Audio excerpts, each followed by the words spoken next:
إلى شعب مصر العظيم الذي نكن له حب واحترام،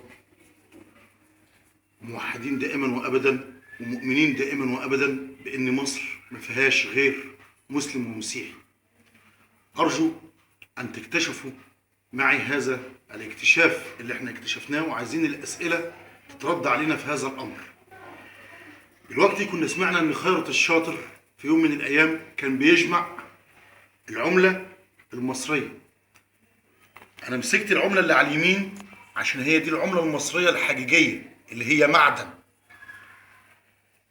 لما نيجي فترة يتلم فيها كل جنيه مصري وكل 50 قرش مصري وكل ربع جنيه مصري مخروم، اللي احنا مش لاقيين الربع جنيه المخروم الآن، ودولت دي عملة ليس حديد ومش مزورة، وصعب ان الانسان او اي حد يتخيل ان هذا الجنيه او ال50 قرش دي او الربع جنيه ده او الشلن بتاع زمان اللي هو 5 قروش ان هو يكون يتزور.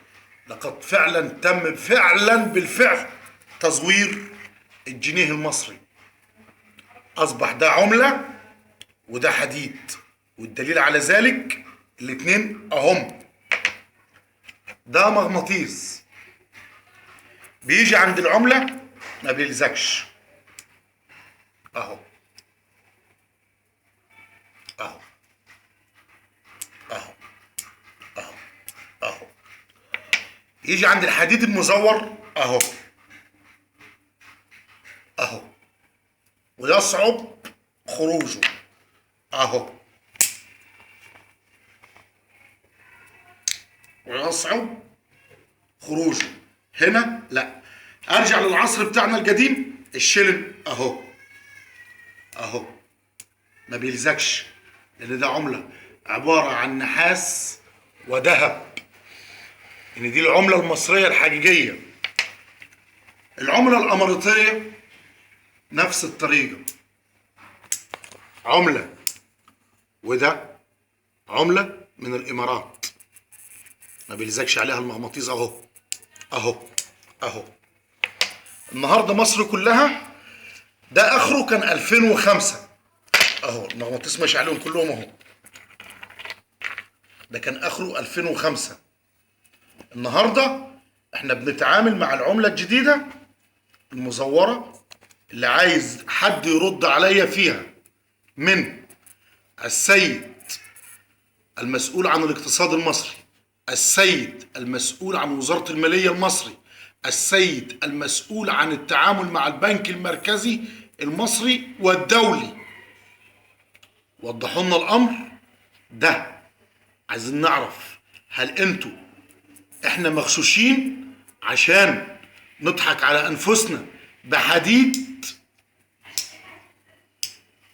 ولا نتعامل بالعملة اللي هي بتاعت زمان اللي هو الشلن ال5 قروش اللي هو اهو اهو ما بيلزقش.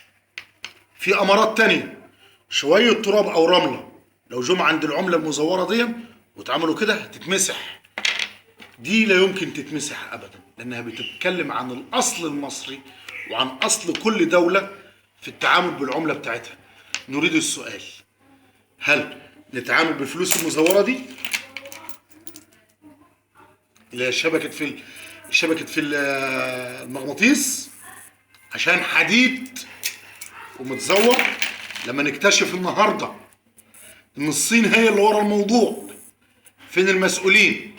يبقى المسؤولين المصريين عملوا لنا ده، على رأسهم خيرت الشاطر. هنا انا عايز العملة بتاعتي، عايز عملة بلدي اللي انا بتعامل بيها، اللي انا بركب بيها مترو، بركب بيها اتوبيس، بركب بيها قطار، بخش اشتري بيها دواء، بخش اشرب بيها كوبايه عصير، بشتري بيها قرطاس لب، بشتري بيها سكر، بشتري بيها شاي، بشتري بيها جبنه، بشتري بيها زيت، بشتري بيها كل طلباتي. عمله بتعامل بيها.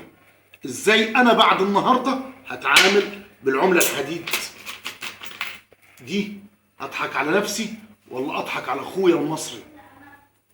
اضحك على نفسي ولا اضحك على اخويا المصري؟ ارجو الرد، لان الموضوع ده مهم جدا جدا لصالح مصر ويهم الأمن القومي المصري من الثوار المستقلين وحملة تطهير مصر.